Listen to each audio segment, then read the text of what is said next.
Hello mga ka-breeders, magandang araw po sa ating lahat, lalong-lalo na po sa mga kapwa farmers po natin dyan. Hopefully, palagi po kayong binibigyan ng blessings ni Lord at saka syempre naman po, hopefully palagi po malulusog yung mga alaga po ninyo. So, sa mga viewers po natin dyan at yung mga nag-subscribe at saka nag-like ng ating mga videos, lalong-lalo na po yung mga nagko-comment. Thank you po sa pag-support sa ating page, sa ating channel. Hopefully din po marami kayong natututunan dito sa mga videos po natin. Papakita ko po sa inyo yung paggawa po namin ng bagong kulungan para sa aming mga biik na kakawalay lang po. So meron po tayong 12 heads na mga biik, tapos naiwalay na po sila at ngayon ay ginawan po namin ng kulungan para po meron tayong paglalagyan. Ayun po. Hopefully, mag-enjoy po kayo dito sa episode natin na ito. Ito na yung ginawa nating kulungan mga ka-breeders. So, kami-kami lang po yung gumawa nung sa mga hollow blocks na yan. So, medyo hindi panday-panday. Good thing, ito si Julie Mark at Tubig, yung kapitbahay namin. Magaling ho gumawa nung finishing. Kaya, parang pantay na rin in the end. So, ayan po. So, maraming salamat kay Julie Mark. Katubig, ayan. At saka pulido po yung pagkagagawa. Mabilis ho gumawa to si Julie Mar Katubig. Isang araw lang po, tapos kagad yung finishing ng ating bagong kulungan. At syempre, hindi naman tayo magpapahuli mga ka-breeders. So, meron ho tayong kaunting kalaman sa pag-welding. Kaya para makatipid, ako na po yung gumawa ng pag-welding ng grills natin dun sa kulungan.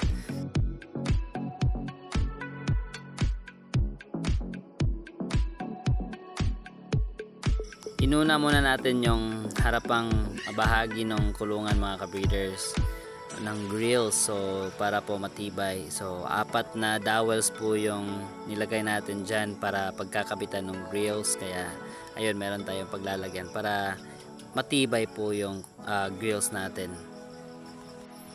At syempre naman, andyan po si Papa na nag-aalalay sa pag-setup ng welding machine. Dahil meron naman tayong welding machine, tsaka siya din yung nag-aalalay sa atin para sakaling kailangan natin na hawakan yung grills habang nag-welding tayo. Ayan, so andyan po si Father Nature natin.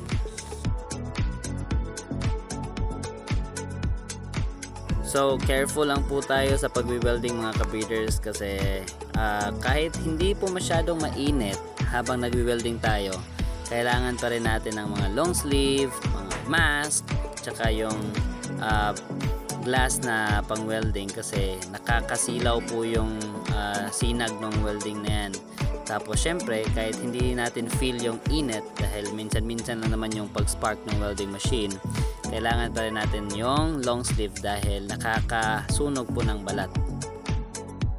Dahil sobrang excited tayo mga ka-breeders, the next day nilipat na po yung mga biik dyan. At ayan, so andyan si Baby Travis. So ngayon, kumuha tayo ng mga biik na pwede natin gawing inahin in the future. So ito, ang napili namin, meron siyang 16 na nipples.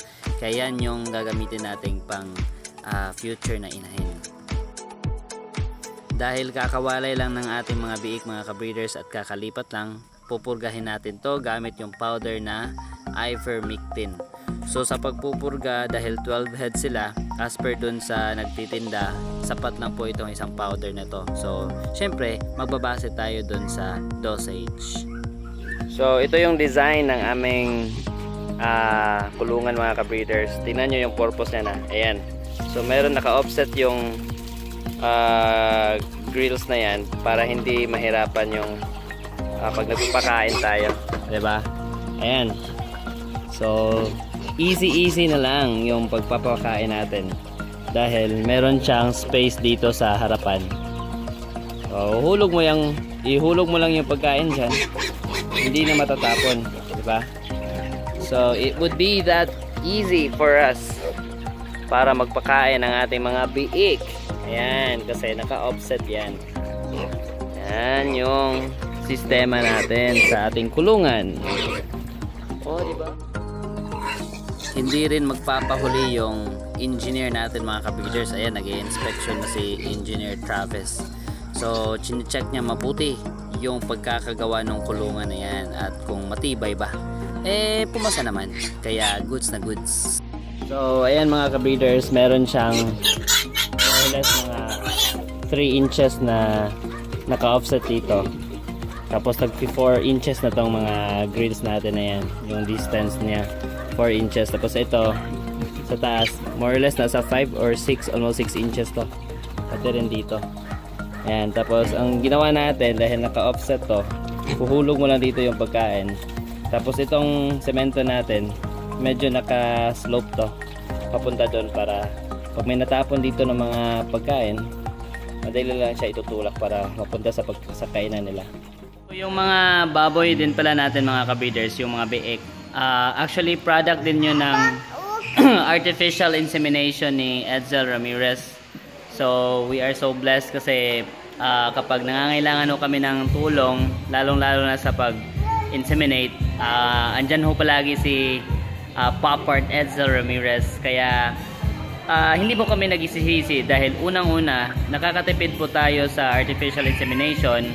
Dahil usually dito sa amin, ang kalakaran nito is pagka naglandi yung baboy nyo, tapos ano lang natin sa lalaking baboy, nagbabayad ho kami ng more or less 1,000 to 1,500. At saka yung iba naman, nanghihingi po sila ng isang biik.